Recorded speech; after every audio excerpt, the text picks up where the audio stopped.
Thank you. Thank you for having me here. Before I begin, I would like to take a moment to express my gratitude. Thank you, Chairman, for giving me the opportunity to be here today, for taking the time to hear my testimony. I give thanks to God. He has been a constant presence in my life and the source of my strength. Without him, I wouldn't be here standing. I am a living testimony of his grace. Sincerely, thank you, everyone who has kept me in their thoughts and prayers and who has supported me since day one. From the parents at my school to my neighbors, to my family and friends, strangers near and far, from Mexico to Colombia, thank you all from the bottom of my heart. Esto es para toda mi gente inmigrante. My name is Marimar Martínez. I am a first-generation Mexican-American. As a survivor of this administration actions, as an advocate for those who do not have a voice, those that are pleading for justice, living in fear, and those who are asking for meaningful change and accountability. I come from a beautiful family full of immigrants. I am proud of my roots. I am born and raised in Chicago, Illinois, where I learned the values of resilience, community, respect, love, and hope. Those lessons have shaped me since childhood and continue to guide me through my adult life. On October 4, 2025, those values were tested when my life was nearly taken by my own government. This testimony is my attempt to give voice to an experience that words struggle to hold, but silence cannot justify. On Saturday, October 4, 2025, I woke up tired but committed to doing the fall cleaning I promised myself I would do that day. After 2 hours, I had successfully filled an entire bag of good quality clothes and shoes I wanted to take to donate to my local church. After a quick shower and a cup of coffee, I put the bag of clothes in the back of my car and headed towards the church. As I was getting close to the church, I noticed a SUV that appeared to be similar to the Border Patrol vehicles that had been invading our Hispanic neighborhood. In the previous week, I got a quiet but firm sense that something wasn't right. As I passed the vehicle, I noticed an overlight in the front windshield, no front plates as required in Illinois, and an out-of-state license plate in the back. I then noticed a uniformed Border Patrol agent in the vehicle. As a 30-year-old USA citizen with no criminal history, I believed that I had nothing to worry about, but I was concerned for my friends, neighbors, based on the well-publicized incidents involving Border Patrol agents in our community over the past few weeks, arresting anyone with brown skin for no legitimate law enforcement reasons. For the next 15 to 20 minutes, I followed these Border Patrol agents through my neighborhood, honking my horn, shouting out "La Migra," to warn my neighbors about the presence of these agents who have been terrorizing our community over the past few weeks.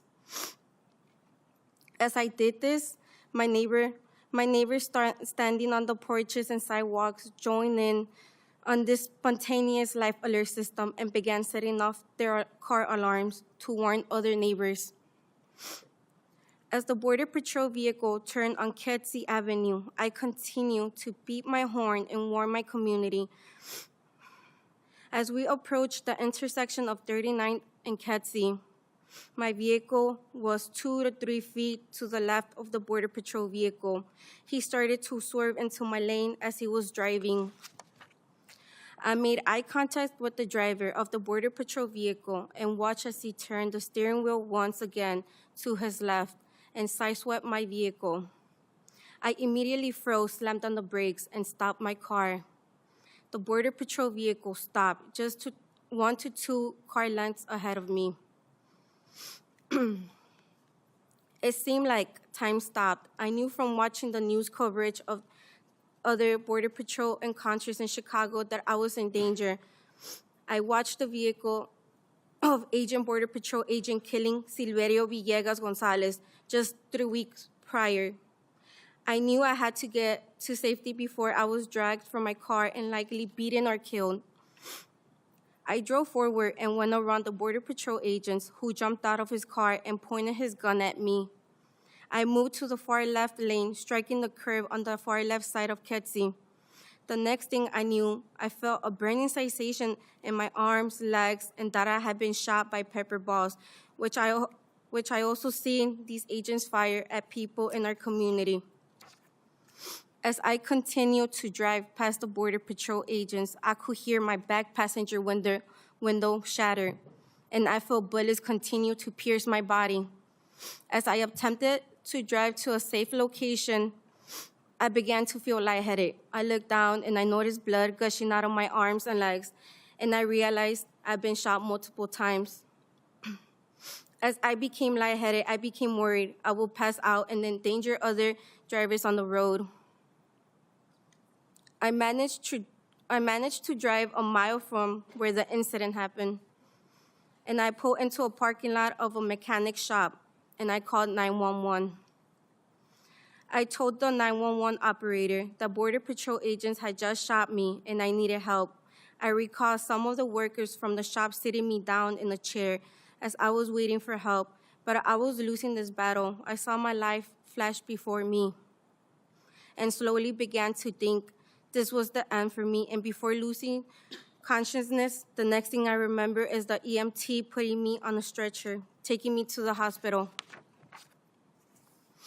At the hospital, I remember seeing multiple agents standing around, watching me be treated for my wounds. My arms, legs, and chest were all wrapped in bandages. I had 7 bullet holes in my body. I remember the agents rushing the nurses to finish up so they could take me with them. I still felt dizzy. I was not able to fully process what had happened to me. After being at the hospital for less than 3 hours, I was discharged from the hospital and took custody of the FBI. As we left the hospital, I was escorted out through the back in a wheelchair. I observed over dozens of Border Patrol agents waiting outside the hospital. One of the agents came up to me with his cell phone and took a photograph of me. It was the same agent who had previously kept coming in and out my room, and I had to repeatedly tell him to leave. I told him I did not consent for him to photograph me, but he did not care. It still haunts me that this agent has my photo on his phone. Was this the agent that shot me? Was this a trophy for him? I was next taken to the FBI building for further processing because they rushed me out of the hospital so quickly the blood started soaking through the bandages. I heard the agents talking about how the jail will not accept me in this current condition. I begged the agents to take me to a different hospital to give me proper medical care. Seeing me stand in a pool of my own blood, they were concerned about my health. One of the kind FBI agents brought a bag of additional bandages and worked quickly to pour more dressings over my bloody bandages. The FBI agents agreed to take me to a different hospital where my wounds were treated again, and I received additional medical care before being released back into law enforcement. Before being released back to law enforcement custody the following day. The agents took me from the second hospital to the Federal Detention Center in downtown Chicago. I had never even had a parking ticket before, and now I was sitting in Federal Detention Center just for being the victim in a minor traffic accident. Things were surreal. The news in the jail that evening had my story and was being called a domestic terrorist. They said I quote-unquote rammed federal agents. I was in shock. If they only knew I was a month away from paying off my truck, and I would never intentionally damage my vehicle, much less be crazy enough to hit a law enforcement. On Friday, I was teaching the young children at the Montessori school, and we were singing and dancing and getting ready for spooky season, preparing fall activities to do the following week. And on Saturday, my own government was calling me a domestic terrorist. And I was in federal detention centers with the bullet holes all over my body. I went to court on Monday, and I met my attorney, Christopher Parenti. He told me the government was trying to have me kept in jail until the trial because they claimed I was a danger to the community. I told them I had never been in trouble before and that the government claims were all wrong. I looked around the courtroom and I recognized over dozens mom and dads from the Montessori school, along with my boss and most of my family members who came to support me. I heard my attorney tell the judge that he had received over 50 letters from the moms and dads from the kids, all describing me as caring, loving, empathetic teacher, the exact opposite of a domestic terrorist. I heard the government describe me as being armed, even though I knew my gun was always inside my snap-closed holster at the bottom of my purse, where I always kept it. The prosecutor told the judge there was no allegation that I have took the gun out my purse, but that did not stop DHS from continuing to say I was armed. During this incident, my attorney explained to the judge that I have a valid concealed carry license and that as a young woman living in Chicago, I carry a gun to protect me from danger. Thankfully, the judge quickly denied the government's detention request and released me on bond that day. Over the next 6 weeks, everything was surreal. I continued to work and teach my children, but knowing that I was under federal indictment and facing felony charges and potentially years in federal prison over a minor car accident where the other driver was at fault and attempted to kill me was terrifying. There was times where I did not believe this was all real, and then I would touch my bullet wounds and knew it was certainly real. Imagine waking up every morning, reliving this trauma. I would go to work each day to take care of my children. I knew my attorney was hard at work and exposing the lies of eyes. I knew the truth of what happened. The agent swerved into me. The agent shot me as I drove away from him. My attorney and his investigators found videos, evidence demonstrating the agents were lying. And I knew that no press release or tweet could ever trump the power of the truth.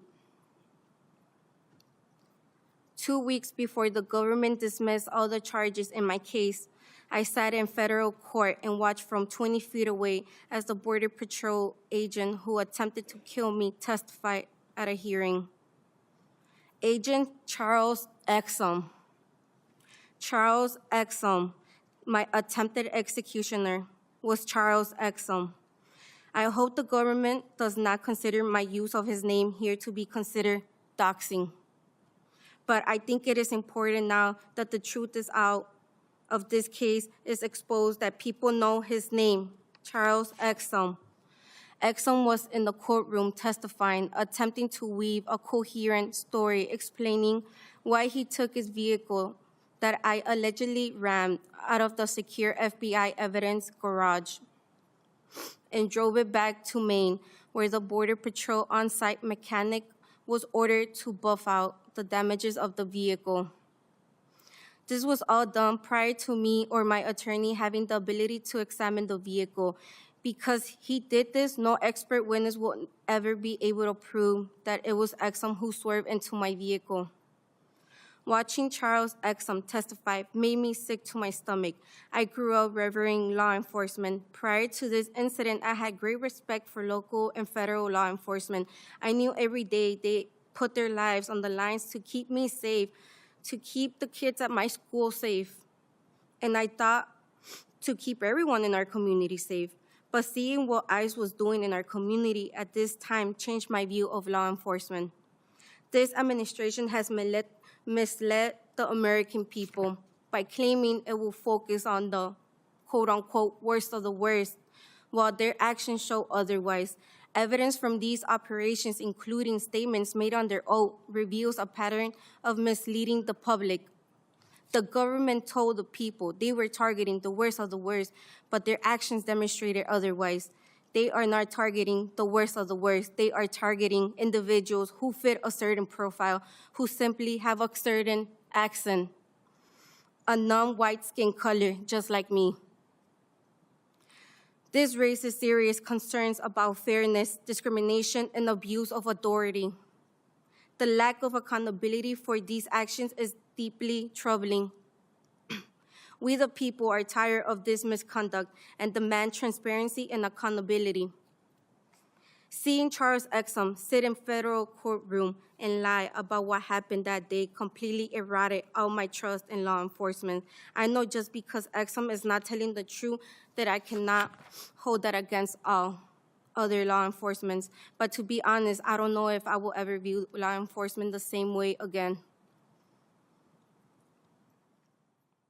As my attorney showed the court the disgusting text messages Exum sent to his fellow Border Patrol buddies, literally bragging about how many times he shot me, I got sick to my stomach, seeing how a federal law enforcement officer would talk this way about shooting me, a woman who he swore into.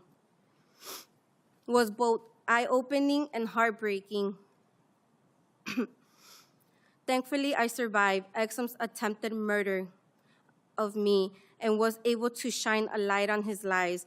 But what about all the others who either did not survive or were not fortunate enough to have videos proving the agent's lies?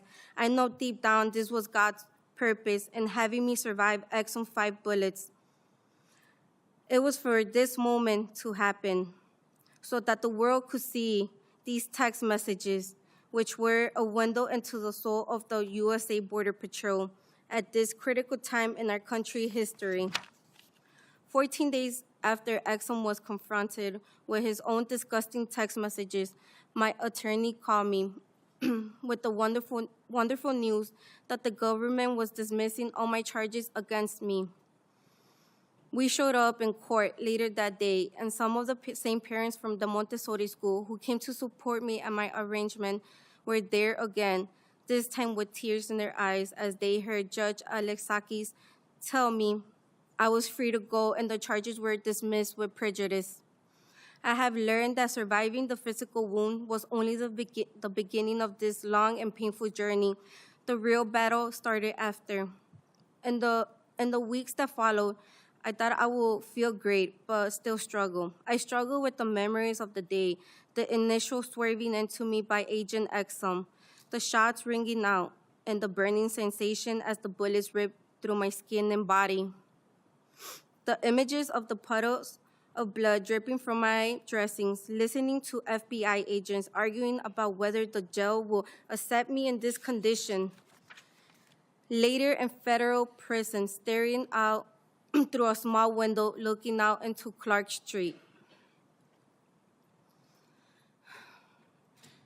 As I struggle every day with the physical pain and the suffering, I cannot close my hand yet to hold the pen. I try to play with the children at my school, and I am in significant pain as I attempt to do things I was easily able to do before October 4. I attend weekly physical therapy sessions to work on these issues and hope one day I can move in the same way I was able to move prior to October 4. I know that what happened to me in the matter of seconds on October 4 will unfortunately be with me for a lifetime. The physical scars will always be there in the mornings and evenings when I get dressed and I stare at my body, now permanently disfigured by the 5 lead bullets Exum fired into me. They will be there this summer when I head to the beach with my dogs and family. They will be there when I get down on the floor with my students and work with them on their motor skills. And perhaps even worse, the mental scars will always be there as a reminder of the time my own government attempted to execute me, and when they fell, they chose to vilify me. I am Renee Good. I am Alex Preddy. I am Silverio Villegas Gonzalez. I am Keith Porter. They should all be here today. I know each of them would trade my bullet wounds a lifetime of mental distress and a heartbeat to be able to be back with their loved ones this afternoon. And we must also remember the countless other souls who lost their lives at the hands of these entrusted with authority. I know that by being a survivor, it is my duty to be here today to let you elected officials know what is happening on the streets of our country, because silence is no longer an option. This needs to stop now. Why do we continue to wait for more public executions when we have already seen the evidence in our TVs and computer screens? We have heard the testimonies. We have watched the pain unfold in real time. How many more lives must be lost before meaningful action is taken?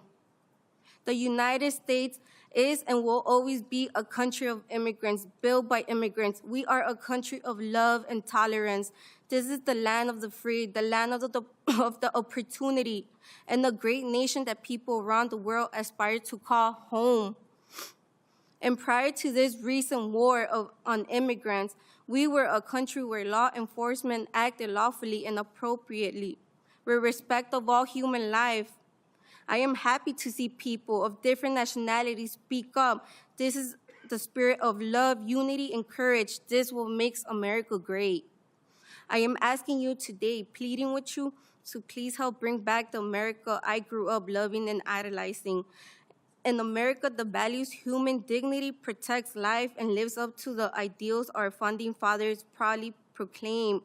If there's no justice for the people, let there be no peace for the government.